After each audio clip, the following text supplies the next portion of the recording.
নমস্কার বন্ধুরা, আজকে আপনাদের যেটা জানাবো সেটা হচ্ছে এমএলএম। এমএলএম কথার অর্থ হচ্ছে মাল্টি লেভেল মার্কেটিং। অর্থাৎ ধরুন আপনি একজন ব্যক্তি, আপনি আপনার নিচে 2-3 জনকে জয়েন করিয়েছেন। সেই 2-3 জন ব্যক্তি আরও পরপর 2-3 জন করে জয়েন করাবে। এইভাবে কিন্তু জয়েন আস্তে আস্তে হতে থাকে। তো এটাকে পিরামিড মার্কেটিংও বলে, নেটওয়ার্ক মার্কেটিংও বলে, আবার এমএলএমও বলা হয়।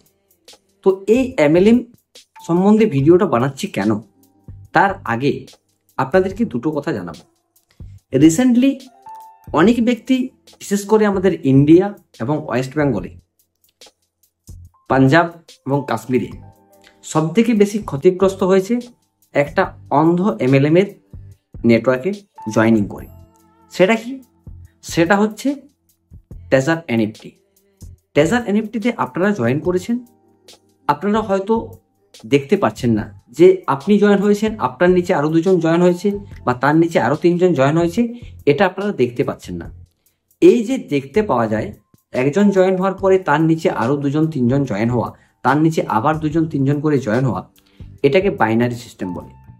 হ্যাঁ, টেজার কোম্পানি এই সিস্টেমটা কিন্তু তাদের সফটওয়্যারের মাধ্যমে আপনাদেরকে বা আমাদেরকে দেখানো হয়নি, কিন্তু তারা ঠিক এইভাবেই মার্কেটিংটা করেছিল। আমাদের নিচে যারা জয়েন করেছিল তাদের পয়সা, তাদের টাকা কালেক্ট করে আমাদেরকে দেওয়া হয়েছিল, আবার আমাদের কালেক্ট করে অন্য কাউকে দেওয়া হয়েছিল। শুধুমাত্র উপরে যেটা ইন্টারফেস ছিল সেটাতে দেখানো হচ্ছিল যে 30% করে আমাদেরকে রিটার্ন দিচ্ছে। ঠিক এই ধরনেরই কোম্পানি এখন মার্কেটে অনেক ঘোরাফেরা করছে। আপনারা অনেকেই হয়তো জয়েন করেছেন, আবার অনেকেই হয়তো জয়েন করেননি। বিশেষ করে আমার এলাকাতে বা অন্যান্য আমার আশেপাশের এলাকাতে আমি প্রায়ই দেখছি একটা কোম্পানি এসে সেমিনার করছে, সেখানে বেকার ছেলেদেরকে ইনভাইট করা হচ্ছে।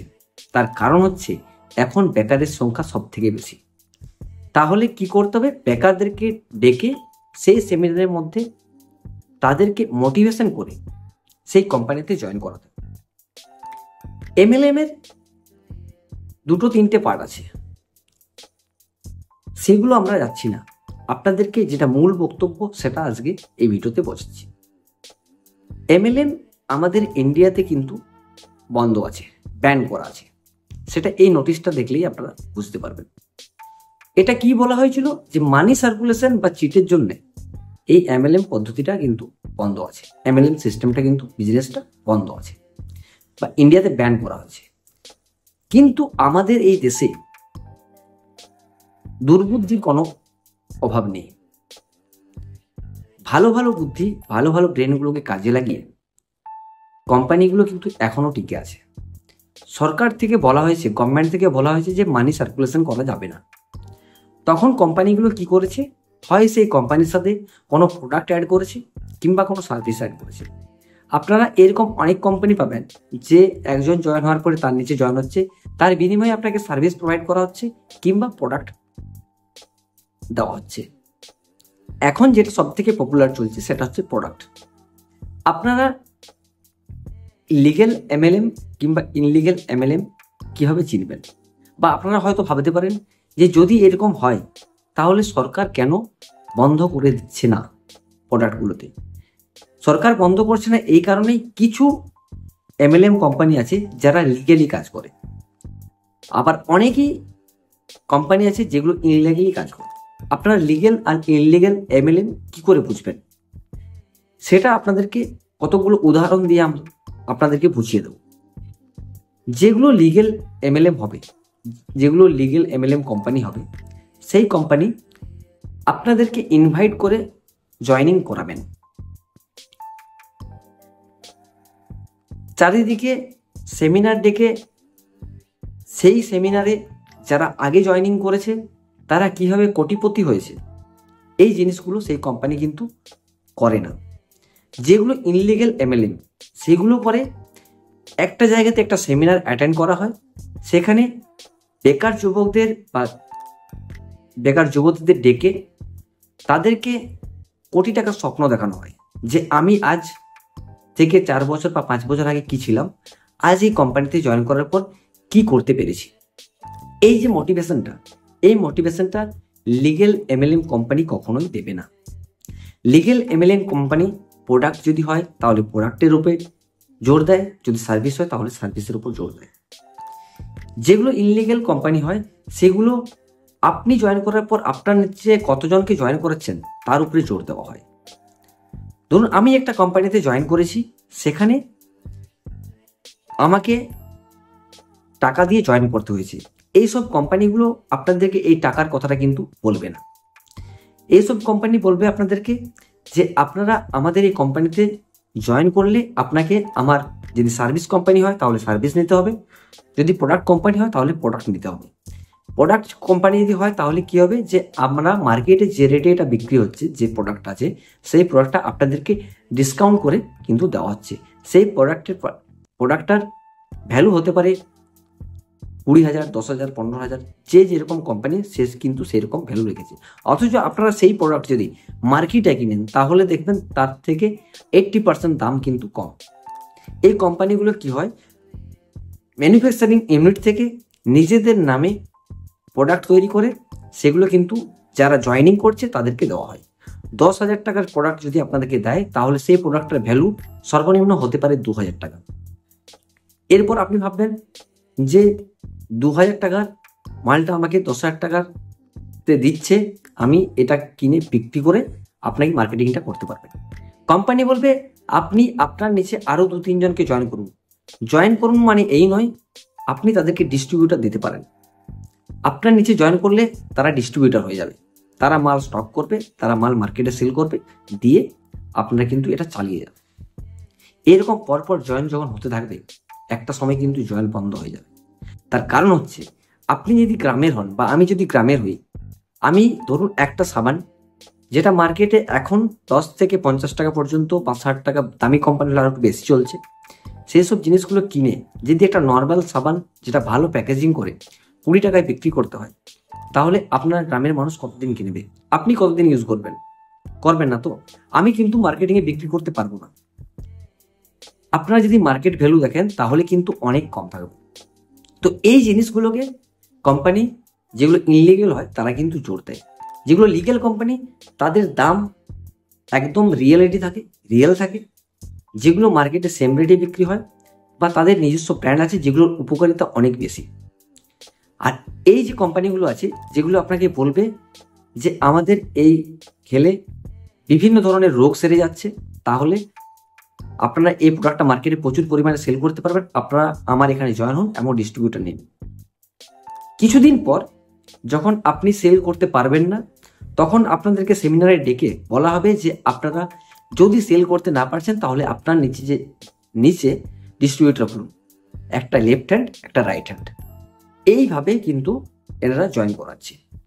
তো যারা গ্রামের আছে, যারা বেকার আছে, তাদেরকে বলবো এমএলএম মার্কেটিং এটা শর্টকাটে হচ্ছে আপনার নিচে আরো কাউকে জয়েন করা, তার নিচে তারও কাউকে জয়েন করা, তার নিচে তারও কাউকে। এখানে যদি আপনি বড় হতে চান তাহলে আপনাকে অন্যের, সোজা কথায় গলায় পা দিয়ে বড় হতে হবে। যারা কোট বুট স্যুট টাই পরে আসে তারা ঠিক এমনটাই করেছে, এইভাবেই কিন্তু তারা বড় হচ্ছে। আপনার যদি থাকে মনে হয় যে হ্যাঁ আপনি এইভাবে বড় হতে পারবেন, তাহলে অবশ্যই জয়েন করুন। আর যদি এইভাবে ভাবেন যে বড় হতে পারবো না, আমি কাউকে মেরে আমার নিজের টার্গেট ফিল আপ করবো না, বা কাউকে বিপদে ফেলে আমি আমার টার্গেট ফিল আপ করবো না, তাহলে এসব কোম্পানিতে জয়েন করবেন না।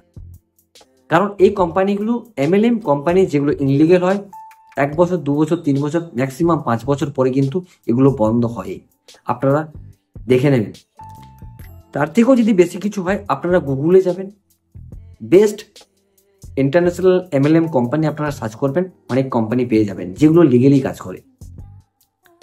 যে কোম্পানিগুলো এইরকম বড় বড় গাড়ি, বড় বড় বাংলো, বিদেশ ট্যুর, এইসব জিনিসগুলো আপনাদেরকে মোটিভেশন করবে, আপনাকে সেখানে বুঝে যেতে হবে যে এটা কিন্তু ইনলিগেল এমএলএম চলছে।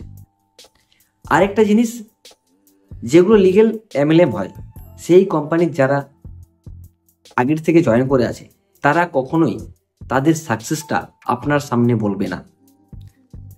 তারা কিভাবে ইনকাম করেছে, তারা কিভাবে রোজগার করেছে, তাদের কত রোজগার হয়, তারা কত ইনকাম করতে পারে, তারা কি কি কিনেছে কোম্পানি থেকে, তারা কখনোই আপনাদেরকে কিন্তু এটা বলবে না।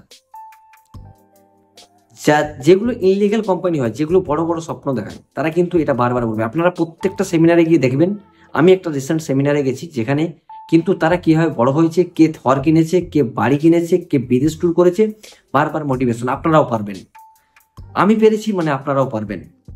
এই যে মনের মধ্যে একটা মেন্টালিটিতে একটা সেন্টিমেন্ট যে আপনাদেরকে মোটিভেশন করে দেওয়া হচ্ছে, এই করে আপনারা ফেঁসে যাচ্ছেন। এই ট্র্যাপগুলো থেকে আপনারা দূরে থাকুন। যদি জয়েন করতে হয়, আপনি ডাইরেক্ট কোম্পানিকে জিজ্ঞাসা করুন যে আমি যে জয়েন করব, আমার নিচে যে কোম্পানি, যে ডিস্ট্রিবিউটারশিপ জয়েন হবে, সেই যে টাকাটা দিয়ে জয়েন হবে, সেখান থেকে আপনাকে দেওয়া হচ্ছে কিনা। আপনি এগুলো নিজে যাচাই করুন। নিজে যাচাই করার পর তবেই আপনি জানতে পারবেন। রিসেন্টলি অনেকগুলো কোম্পানি আছে আপনার গ্রামে, আপনার আশেপাশে, আপনার চারপাশে, আপনার পাশের ঘরও থাকতে পারে এরকম কোনো ব্যক্তি জয়েন হয়েছে। সে কিন্তু আপনাকে বলবে না যে কোম্পানিটা পরে কিন্তু এই করতে হবে, আপনাকে জয়েন করার পর তার নিচে আরো জয়েন করাতে হবে, তার নিচে আবার জয়েন করাতে হবে। আপনাকে ডেকে নিয়ে যাওয়া হবে, আপনাকে মোটিভেশন করানো হবে, তারপর কিন্তু আপনাকে জয়েন করানো হবে। তো এই জিনিসগুলো খেয়াল রাখুন, এই জিনিসগুলো জানুন।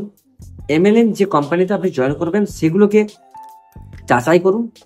আপনারা এখন সবার হাতে মোবাইল আছে, মোবাইল দিয়ে সার্চ করুন, দেখুন, দুজন ভালো ব্যক্তির সাথে কথা বলুন, জানুন জিনিসটা কি। এই সেম একটা কোম্পানির আমাদের এলাকাতে হয়েছে, একজন মহিলা জয়েন করেছে। তো আমি চাইছি সেই মহিলার সাথে যোগাযোগ করতে, তার সাথে দেখা করতে, যে ওই কোম্পানিতে কীরকম অ্যাক্টিভিটি চলছে। তো সেটা আপনাদের কাছে তুলে ধরবো। আশা করছি যদি উনি আমার সাথে কথা বলেন, এটা আপনাদের জানা দরকার আছে, তাহলে আপনারা বুঝতে পারবেন যে এমএলএম কিভাবে আপনাদেরকে ঠকাতে চলেছে। যে লিগেল এমএলএমগুলো আছে সেগুলো আপনারা নিঃসন্দেহে করতে পারেন, সেগুলো আপনারা গুগলে গিয়ে যাচাই করবেন, সেগুলো আপনারা করতে পারেন। কিন্তু যে ইনলিগেল এমএলএমগুলো আছে সেগুলো থেকে কিন্তু আপনারা দূরে থাকুন, না হলে ভবিষ্যতে আপনি এমন একটা প্রবলেমের মধ্যে পড়ে যাবেন যেটার জন্য ওই কোট বুট স্যুট টাই পরা কেউ এসে আপনাকে উদ্ধার করবে না। সবাইকে অসংখ্য ধন্যবাদ। সকলে সুস্থ থাকুন এবং সতর্ক থাকুন, আর এইসব জিনিসগুলো থেকে পরীক্ষা করুন। পরীক্ষা করার পর কিন্তু আপনারা চিন্তা ভাবনা করবেন। সকলকে অসংখ্য ধন্যবাদ।